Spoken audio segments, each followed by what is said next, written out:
Hello everyone and welcome back to the Common Sense Crypto channel. As with you always, this is Rich doing another video today on XRP. So I hope you're all having a wonderful day today wherever you are in this great world. We're gonna talk about XRP. And once again, this is the 1-day chart. We're sitting here just above 51 cents. We're not really going to start moving until Bitcoin dominance starts to fall, unless some other catalyst happens first. I'm still waiting on Ripple to go live with RLUSD. I think that can get XRP moving. No surprises here. This year's worst performing top 10 crypto is XRP. Here comes the articles. They cite the Rippleverse SEC case and so on. Same thing happened back in 2021.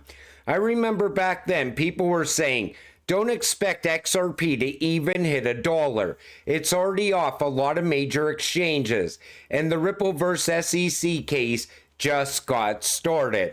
But we still managed to hit $1.92.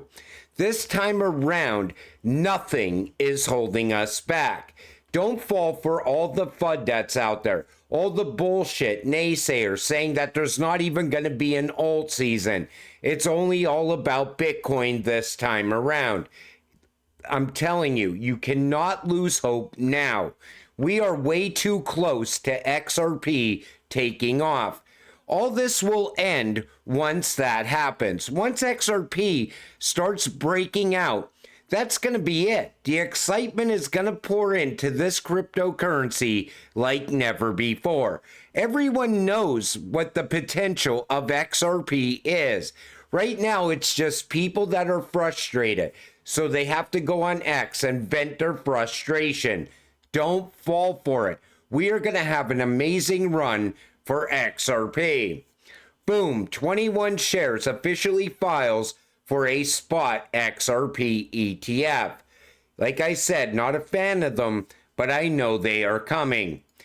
Grayscale XRP Trust is open to eligible accredited investors seeking exposure to XRP, which powers the XRP ledger, a distributed network used for cross-border payments. You know, I don't get it. Why don't they just buy the frickin' asset? Why don't they just buy XRP? Why does it have to be so complicated? And now they want to allow retail to buy into these ETFs as well. You know why they want retail to be able to invest into ETFs?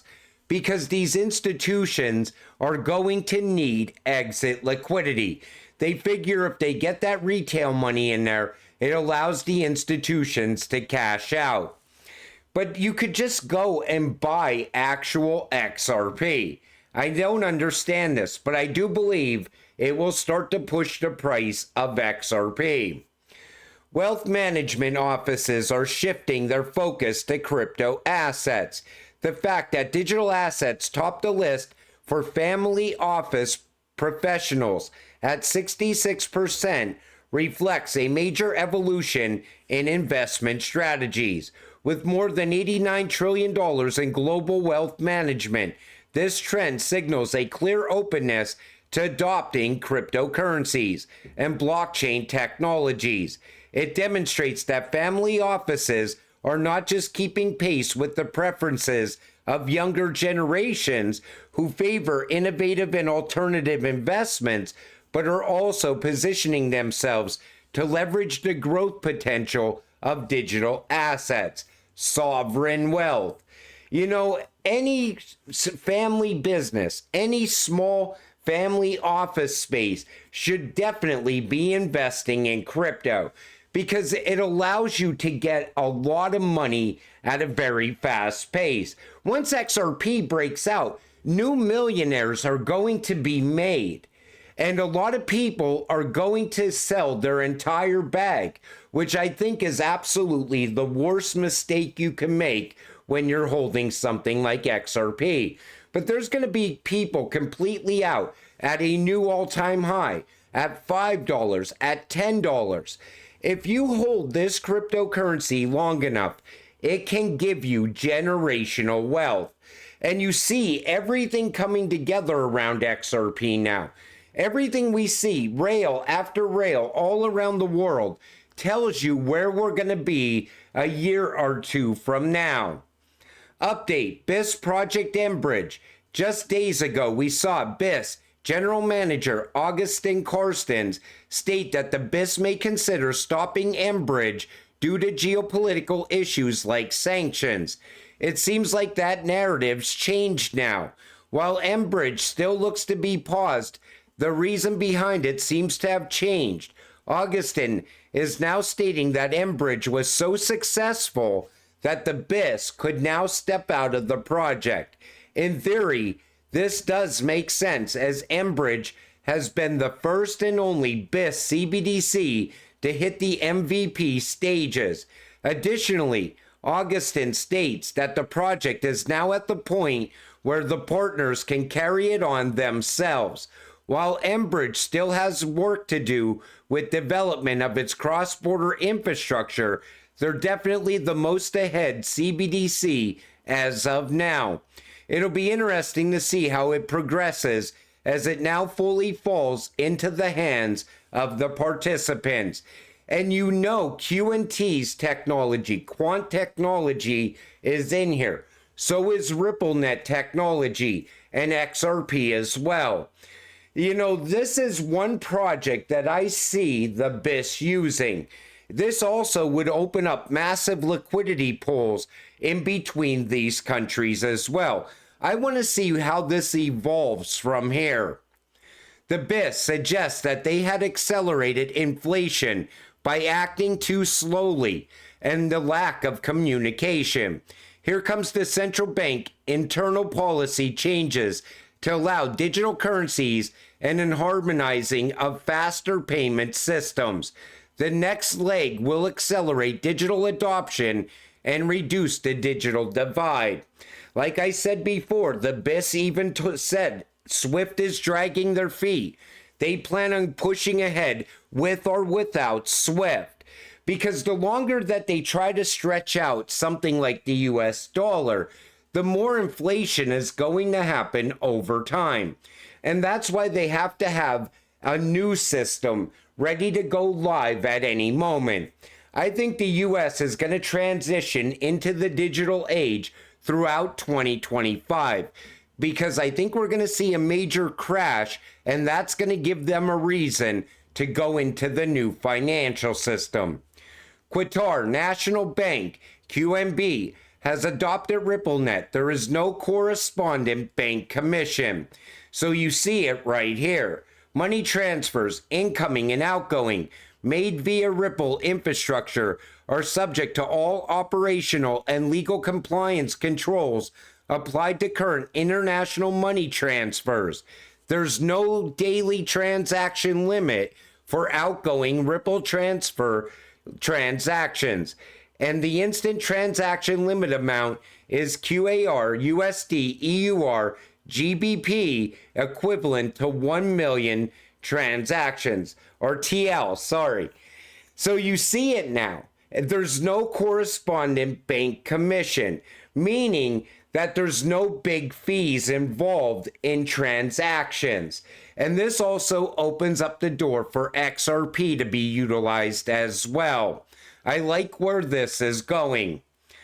Ripple partner SEMP has implemented Visa Direct as well, recently expanding to the US with Visa Direct real-time cross-border transfers now possible 365 days a year with just the recipient's name and Visa card number. Again, it's always Ripple directly putting rails in place, or partners of Ripple. You see how big this is getting. I've been pointing this out ever since 2022. I kept showing you connection after connection, but all people were focused on was the price of XRP. Once XRP goes live on all these rails, the price of XRP is going to change very fast, and it is absolutely coming. Dive into blockchain basics with real-world applications on DeFi Island, a 3D web-based experience where real XRP Ledger testnet transactions happen. Set up wallets, send and receive XRP, manage tokens, and mint NFTs. So you could have fun while you learn how to use the XRP Ledger. I like the idea of this as well, because a lot of people really don't understand how the XRP Ledger works. They also don't understand how easy it is to actually use the XRP Ledger.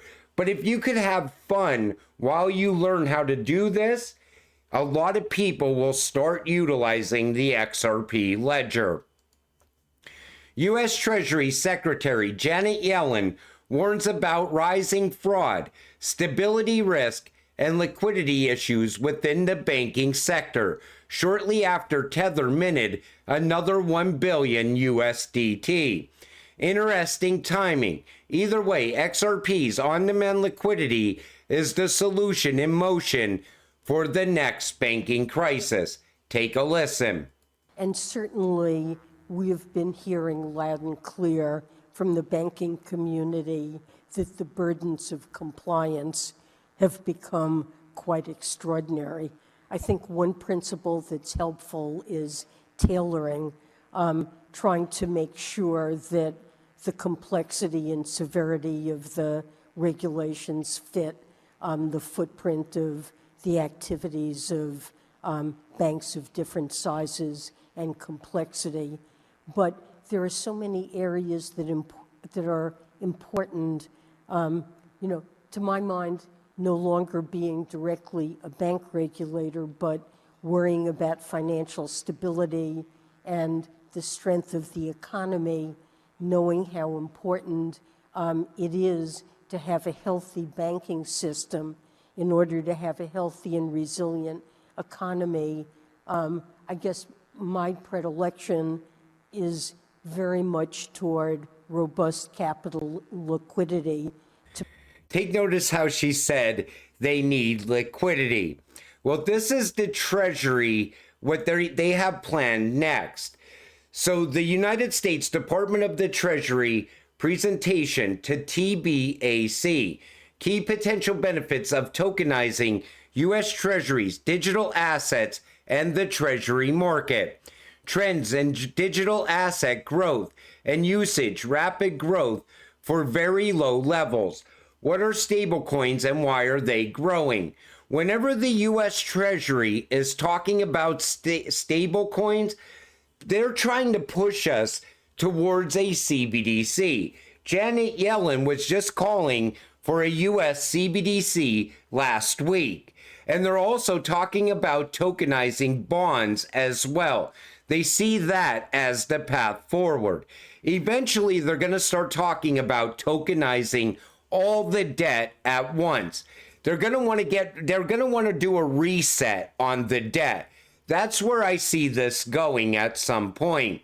But we're just not quite there yet. And remember, I said the Fed, you could watch the power going from the Fed back to the Treasury, because the Treasury is going to be the one that announces a U.S. digital dollar or a U.S. CBDC, because they don't have an answer to what's going on. The banking system is falling apart. We already know a bank consolidation is going to happen, most likely next year. As we see that chaos, all of a sudden, they're going to say they have no choice but to come up with a digital dollar. That's going to be what comes next. But no matter how it plays out, it's going to make us as XRP holders very rich. And, you look at the price of XRP right now, around 51 cents. People think that XRP is never, ever going to move. There's people, once again, saying XRP is not even going to break $1 this cycle. They are all wrong. And it's like that shakeout. They want to get as many people out of XRP as they possibly can. In this next run, there's a good chance that XRP is going to flip not only Ethereum, but it's also going to flip Bitcoin once again. Most people will agree with that because it happened back in 2018. And, you know, going forward, it's all about value, real value for XRP. Utility is coming. Adoption is coming. You know, if I was a Bitcoin holder, what do you really have to look forward to? Country after country threatening to do away with Bitcoin mining. And also Bitcoin as well. I'll talk more about that in another video.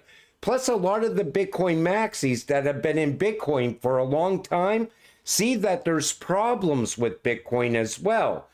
So the future is uncertain. It's on the path to being irrelevant. That's my opinion on Bitcoin. XRP, the path forward is utility, adoption, and prices that we could only dream of. I still think there's most likely a fixed price for XRP by the IMF and the BIS. Because when you're moving a lot of value, you can't be sitting here at 51 cents. I think this is like the shakeout. Get as many people out as possible before we finally blast off, because that's what's coming. You either believe it or you don't. But if you end up selling your XRP, you are soon going to regret it. I'm telling you, Christmas this year is going to look a lot different than it did last year for XRP. But until it all happens, stay patient, stay positive, and let's get rich together. With that said, I'm going to wrap up this video. I want to thank you all for watching. I appreciate all of you.